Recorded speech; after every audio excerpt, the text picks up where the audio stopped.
Hi friends, ಎಲ್ಲರಿಗೂ ನಮಸ್ಕಾರ. ಇವತ್ತಿನ ವಿಡಿಯೋದಲ್ಲಿ ನಾನು ಸಿಲ್ಕ್ ಥ್ರೆಡಲ್ಲಿ ಯಾವ ರೀತಿಯಾಗಿ ಮಷಿನ್ ಎಂಬ್ರಾಯ್ಡ್ರಿ ಮಾಡೋದು ಅಂತ ತೋರಿಸ್ತಾ ಇದ್ದೀನಿ. ಆ್ಯಕ್ಚುಲಿ ಹೇಳಬೇಕಂದ್ರೆ ಸಿಲ್ಕ್ ಥ್ರೆಡಲ್ಲಿ ಸಿಂಪಲಾಗಿ ಎಂಬ್ರಾಯ್ಡ್ರಿ ವರ್ಕ್ ಹಾಕೋದು ಯಾವ ರೀತಿ ಅಂತ ನೋಡಿ. ಯಾಕಂದರೆ ಸ್ಟೋನ್ ಚೈನ್ ಬಾಲ್ತೆ ಹಾಕಬೇಡಿ ಅಂತ ಕಸ್ಟಮರ್ ಹೇಳಿದಾಗ ನಾವು ಯಾವ ರೀತಿಯಾಗಿ ಎಂಬ್ರಾಯ್ಡ್ರಿ ಮಾಡೋದು ಅಂತ ಥಿಂಕ್ ಮಾಡಬೇಕಾದ್ರೆ ಈ ರೀತಿಯಾದ ಎಂಬ್ರಾಯ್ಡ್ರಿ ಡಿಸೈನ್ಸ್ನ ನೀವು ಮಾಡಿ 100% ಬಂದೇ ಬರುತ್ತೆ. ಏನಪ್ಪ ಈ ರೀತಿಯಾಗಿ ನಾವು ಅಟ್ರಾಕ್ಷನ್ ಲುಕ್ ಆಗಿ ಅಂದರೆ ಇವಾಗ ಎಲ್ಲರೂ ಹೇಳ್ತಾರೆ stone chain ball chain attach ಮಾಡಿ ಡಿಸೈನ್ ಮಾಡಲಿಲ್ಲ ಅಂದರೆ ಎಂಬ್ರಾಯ್ಡ್ರಿ ವರ್ಕು ಚೆನ್ನಾಗಿ ಕಾಣಿಸಲ್ಲ, ಅದು ಅಷ್ಟು ಲುಕ್ ಬರೋಲ್ಲ, ಕಸ್ಟಮರ್ ಅಮೌಂಟ್ ಅನ್ನೋದು ಕೊಡಲ್ಲ. ಮತ್ತು ಅದು ನಿಜನೇ, stone chain ball chain attach ಮಾಡಲಿಲ್ಲ ಅಂದರೆ ಒಂದು ಅಟ್ರಾಕ್ಷನ್ ಲುಕ್ ಬರೋಲ್ಲ. ಬಟ್ ಆದರೆ ಒಬ್ಬರು ಇಷ್ಟಪಡಲ್ಲ ಅದನ್ನ, ಯಾಕಂದರೆ ಬ್ಲೌಸ್ಗಳು ಬೇಗ ಹಾಳಾಗ್ತವೆ, ಬ್ಲೌಸ್ ನಮಗೆ ತುಂಬ ದಿನ ಬಾಳಿಕೆ ಬರಬೇಕು ಅನ್ನೋ ಕಸ್ಟಮರ್ ಇರ್ತಾರೆ. ಅಂಥವ್ರಿಗೆ ಆಮೇಲೆ ಕಡಿಮೆ ಅಮೌಂಟ್ ಕೊಡೋರಿಗೆ ಈ ಥರ ವರ್ಕನ್ನ ಹಾಕಿ ಕೊಡಿ, ತುಂಬ ಚೆನ್ನಾಗಿರುತ್ತೆ. ಇದೇ ಥರ ಅಂತಲ್ಲ ಇನ್ನೂ ತುಂಬ ಡಿಸೈನ್ಸ್ನ ಮಾಡಿದ್ದೀನಿ, ನೆಕ್ಸ್ಟ್ ವೀಡಿಯೋಗಳಲ್ಲಿ ಅಪ್ಲೋಡ್ ಮಾಡ್ತೀನಿ. ನೀವು ಇದೇ ಥರ ಡಿಸೈನ್ನ ಏನಪ್ಪ ಹೊಲ್ದು ಕಸ್ಟಮರ್ ಕೊಡಿ ಅಂತ ಹೇಳ್ತೀನಿ. ಅಂದರೆ ಅವರು ಸಿಂಪಲಾಗಿರೋ ಡಿಸೈನ್ ಹಾಕಿ ಅಂದಾಗ ನಾನು ಯಾವ ಥರ ಡಿಸೈನ್ ಹಾಕೋದು ಅಂತ ಥಿಂಕ್ ಮಾಡ್ತಾಯಿದ್ದೆ. ಆವಾಗ ನನಗನ್ನಿಸ್ತು ಏನಂದರೆ ಫ್ಲವರ್ ಡಿಸೈನ್ನ ಇದೆಯಲ್ವಾ ಸ್ಯಾರಿಲಿ, ಆ ಫ್ಲವರ್ ಡಿಸೈನ್ನ ಸೆಲೆಕ್ಟ್ ಮಾಡಿ ನಾವು ಬ್ಲೌಸ್ ಮೇಲೆ ಹಾಕ್ಬಿಟ್ರೆ ಅದೊಂದು ಅಟ್ರಾಕ್ಷನ್ ಲುಕ್ ಅಂತ ಬರುತ್ತೆ, ಚೆನ್ನಾಗಾಗುತ್ತೆ ಅಂತ ನನಗನ್ನಿಸ್ತು. ಆಮೇಲೆ ಏನು ಮಾಡಿದೆ, ಅದೇ ಫ್ಲವರ್ ಡಿಸೈನ್ನ ತೆಗೆದು ಅಲ್ಲಿಗೆ ಹಾಕ್ತೆ. ಮತ್ತು ಈ ಥರ ಕ್ರಾಸಾಗೆ ಏನಪ್ಪ ಅದರಲ್ಲಿ ಡಿಸೈನ್ ಇತ್ತು ಸ್ಯಾರಿ ಬಾರ್ಡ್ರಲ್ಲಿ, ಈ ಥರ ಕ್ರಾಸಾಗೆ ನಾನು ಡಿಸೈನ್ನ ಮಾಡಿದೆ. ಮತ್ತು ಅದ್ರ ಮಧ್ಯಕ್ಕೆ ಏನಪ್ಪ ಸಿಲ್ಕ್ ಥ್ರೆಡಲ್ಲಿ ಫಿಲ್ಲಿಂಗ್ ಅನ್ನೋದನ್ನ ಕೊಟ್ಟೆ, ಅದು ತುಂಬ ಚೆನ್ನಾಗೇ ಬಂತು. ನನಗಂತೂ ಸಖತ್ ಇಷ್ಟ ಆಯಿತು ಇದು ಬ್ಲೌಸು. ಯಾಕಂದರೆ ಹೆವಿ ವರ್ಕ್ ಅಂತ ಅಲ್ಲ, ಸಿಂಪಲಾಗೆ ತುಂಬ ಚೆನ್ನಾಗಿದೆ ಇದು ಡಿಸೈನು.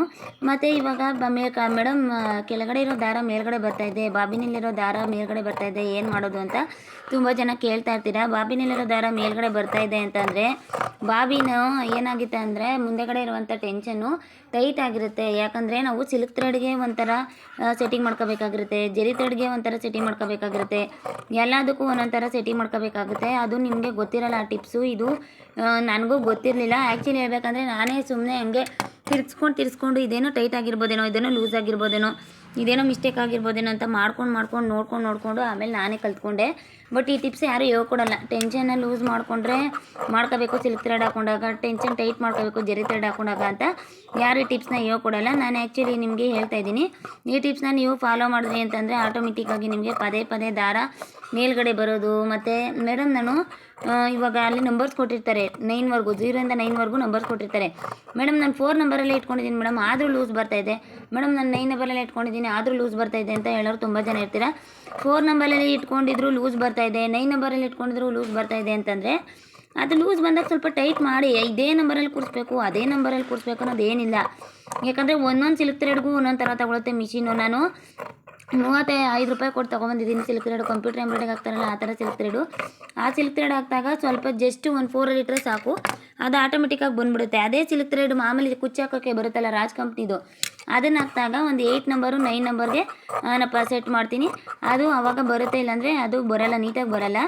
ಅದಕ್ಕೆ ನಾನು ಹೇಳ್ತಾ ಇರೋದು ನೀಟಾಗಿ ಮಾಡಿ, ಓಕೆನಾ. ನೀಟಾಗಿ ಅದು ಒಂದೊಂದು ಥರ ಸಿಲ್ಕ್ ಥ್ರೆಡ್ ಹಾಕೊಂಡು ಒಂದೊಂದು ಥರ ತಗೊಳುತ್ತೆ, ಇಲ್ಲ ಟೈಟ್ ಆಗ್ಬೋದು, ಇಲ್ಲ ಲೂಸ್ ಆಗ್ಬೋದು. ಆವಾಗ ಅದನ್ನ ಟೆನ್ಷನ್ನ ಲೂಸು ಟೈಟು ನಾವು ಮಾಡ್ಕೋತಾ ಇದ್ರಿ ಅಂದರೆ ಆಟೋಮೆಟಿಕ್ಕಾಗಿ ಚೇಂಜಸ್ ಆಗುತ್ತೆ ಅಷ್ಟೇ. ಎಂಬ್ರಾಯ್ಡ್ರಿ ಮಿಷಿನಲ್ಲಿ ಟೆನ್ಷನ್ ಅಂದ್ಬಿಟ್ರೆ ಬೇರೆ ಏನಕ್ಕೆ ನಾವು ಚೇಂಜ್ ಮಾಡುವಂಗೆ ಇಲ್ಲ. ಬೇರೆ ಎಲ್ಲ ಚೇಂಜ್ ಮಾಡ್ಕೋಬೇಕಂದ್ರೆ ವಿಡ್ತನ್ನು ಚೇಂಜ್ ಮಾಡ್ಕೋಬೇಕು ಅಷ್ಟೇ. ಅದು ವಿಡ್ತ್ ಅನ್ನೋದು ಈಗ ನಮ್ಮ ಕಾಲು ಮೂಮೆಂಟಲ್ಲಿ ಇರುತ್ತೆ, ಅದನ್ನ ನಾವು ಕಾಲು ಮೂಮೆಂಟಲ್ಲಿ ಯಾವ ಥರ ಮಾಡ್ಕೋತೀವೋ ಆ ಥರ ಅದು ಬರುತ್ತೆ ಎಂಬ್ರಾಯ್ಡ್ರಿ ಡಿಸೈನು.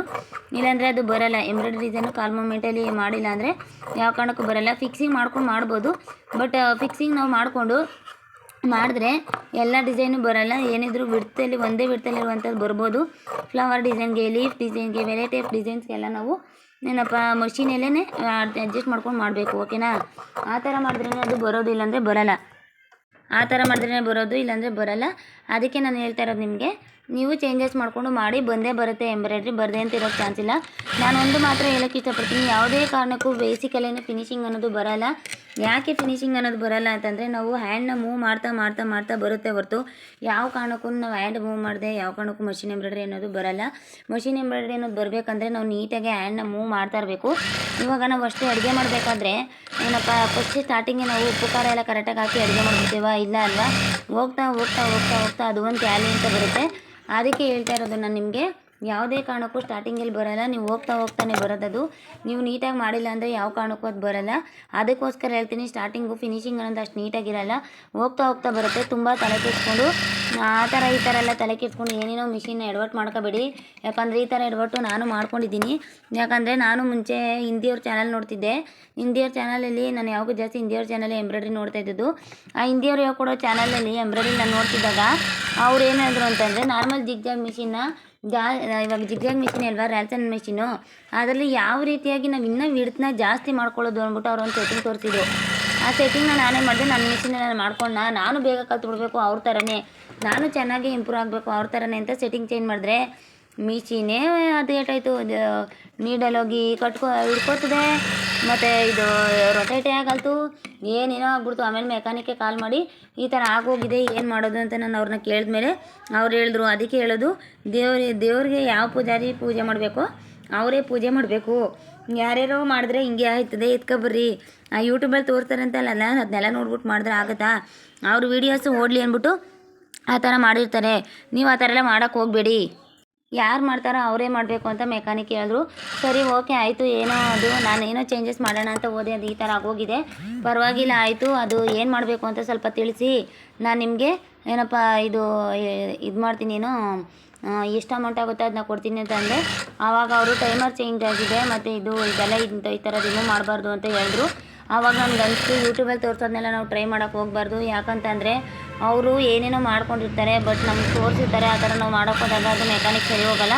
ಒಂದು ಮಾತ್ರ ಹೇಳೋಕ್ಕೆ ಇಷ್ಟಪಡ್ತೀನಿ, ಆ ಪಾರ್ಟ್ಸ್ ಹಾಳಾಡ್ತಾಯಿದೆ, ಈ ಪಾರ್ಟ್ಸ್ ಹಾಳಾಡ್ತಾಯಿದೆ, ಅದು ಇದಾಗ್ತಾಯಿದೆ, ಅದಕ್ಕೆ ಎಂಬ್ರಾಯ್ಡ್ರಿ ಚೆನ್ನಾಗಿ ಬರ್ತಾಯಿಲ್ಲ, ಹಂಗೆ ಹಿಂಗೆ ಅಂತ ನೀವು ತಲೆ ಕೆಡಿಸ್ಕೊಳ್ಳೋ ಬದಲು ನಾನು ಹೇಳೋದನ್ನ ಅರ್ಥ ಮಾಡ್ಕೊಳ್ಳಿ, ಪ್ರಾಕ್ಟೀಸ್ ಮಾಡಿ, ಕೂಲಾಗಿರಬೇಕು. ಯಾವತ್ತೂ ಅಷ್ಟೇ ನಾವು ಕೂಲಾಗಿ ಪ್ರಾಕ್ಟೀಸ್ ಮಾಡಬೇಕು. ಕೂಲಾಗಿ ಮಾಡಿಲ್ಲ, ನಾವು ತುಂಬ ಅರ್ಜೆಂಟ್ ಮಾಡ್ಕೊಂಡು ಮಾಡಿದ್ವಿ ಅಂತಂದರೆ ಅದು ಗ್ಯಾರಂಟಿ ಯಾಕೋಟ್ ಹೋಗುತ್ತೆ. ಅದಕ್ಕೆ ಹೇಳ್ತಾ ಇದ್ದೀನಿ, ಯಾವ ಕಾರಣಕ್ಕೂ ಅರ್ಜೆಂಟ್ ಅಂತೂ ಮಾಡೋಕ್ಕೆ ಹೋಗಬೇಡಿ. ಅಂದರೆ ಎಂಬ್ರಾಯ್ಡ್ರಿ ಮಾಡೋಕ್ಕೆ ಎಂಬ್ರಾಯ್ಡ್ರಿ ಮಾಡಿ ಕೊಡೋಕ್ಕೆ ಕಸ್ಟಮರ್ಗೆ ಅರ್ಜೆಂಟ್ ಮಾಡಿ, ಆದರೆ ಇದು ಮಿಷಿನಲ್ಲೇ ಏನೇನೋ ಬಂದುಬಿಡ್ಲಿ, ಮಿಷಿನಲ್ಲೇ ಮಾಡಿಬಿಡುವ ನಾವು ಅನ್ನೋದನ್ನ ಮಾತ್ರ ಅರ್ಜೆಂಟ್ ಮಾಡೋಕ್ಕೆ ಹೋಗ್ಬಿಡಿ. ಇನ್ನೂ ಹೆಚ್ಚಿನ ಮಾಹಿತಿಗಳನ್ನ ತಿಳ್ಕೋಬೇಕು ಅಂತಂದರೆ ನಾವು ಸ್ಕ್ರೀನ್ ಮೇಲೆ ಕೊಡ್ತಾ ಇರುವಂಥ ನಂಬರ್ನ ಕಾಂಟ್ಯಾಕ್ಟ್ ಮಾಡಿ. ಏನೇ ಪ್ರಾಬ್ಲಮ್ ಇದ್ದರೂ ನಾವು ನಿಮಗೆ ಪ್ರಾಬ್ಲಮ್ಗೆ ಸೊಲ್ಯೂಷನ್ ಕೊಡ್ತೀವಿ. ಮತ್ತು ಯಾವುದೇ ಥರದ ಡಿಸೈನ್ ಬೇಕಾದರೂ ಅಷ್ಟೇ ನಾವು ನಿಮಗೆ ತೋರಿಸ್ಕೊಡ್ತೀವಿ ಅಂತ ಹೇಳೋಕ್ಕೆ ಇಷ್ಟಪಡ್ತೀನಿ. ಇದೇ ರೀತಿಯಾಗಿ ನಮ್ಮ ಚಾನಲ್ನ ಇಂಪ್ರೂವೈಸ್ ಮಾಡಿ. ಯಾರ್ಯಾರು ನಮ್ಮ ಚಾನಲ್ನ ನೋಡ್ತಾ ಇದ್ದೀರೋ ಅವ್ರಿಗೆ thank you so much, all of you. ಏನಪ್ಪ ನಮ್ಮ ಚಾನಲ್ನ ನೋಡ್ತಾ ಇರೋದಕ್ಕೆ ನಾವು ಹೇಳ್ಕೊಡೋ ಮಾಹಿತಿಗಳನ್ನೆಲ್ಲ ತಲೆ ಒಳಗಡೆ ಹಾಕ್ಕೊಳ್ಳಿ ಮತ್ತು ಚೆನ್ನಾಗಿ ಕಲೀರಿ. ಪ್ರಾಬ್ಲಮ್ ಅನ್ನೋದು ಎಲ್ಲರಿಗೂ ಬಂದೇ ಬರುತ್ತೆ, ನಮಗೂ ಪ್ರಾಬ್ಲಮ್ ಅನ್ನೋದು ಬರುತ್ತೆ. ಪ್ರಾಬ್ಲಮ್ ಬರ್ತಾ ಇದೆ ಅಂತ ನಮ್ಮ ಮಾಡೋ ಬಿಸ್ನೆಸ್ ಕಡೆಗೆ ನಾವು ತಲೆ ಕೊಟ್ಟಿಲ್ಲ ಅಂತಂದರೆ ನಮ್ಮ ಫ್ಯೂಚರ್ನ ನಾವೇ ಹಾಳು ಮಾಡ್ಕೋಬೇಕಾಗುತ್ತೆ. ಯಾರೇ ಬಿಸ್ನೆಸ್ ಮಾಡಿದ್ರು ಎಲ್ಲರಿಗೂ ಪ್ರಾಬ್ಲಮ್ ಅನ್ನೋದು ಬಂದೇ ಬರುತ್ತೆ. ಅದನ್ನೆಲ್ಲ ಆಚೆಗಿಟ್ಟು ಯಾರ್ಯಾರು ಏನೇನು ಹೇಳ್ಕೊಡ್ತಾರೆ ವಿಷಯ ತಲೆ ಒಳಗಡೆ ಇಟ್ಕೊಂಡು ನೋಡಿ. Thank you so much, all of you. Bye bye.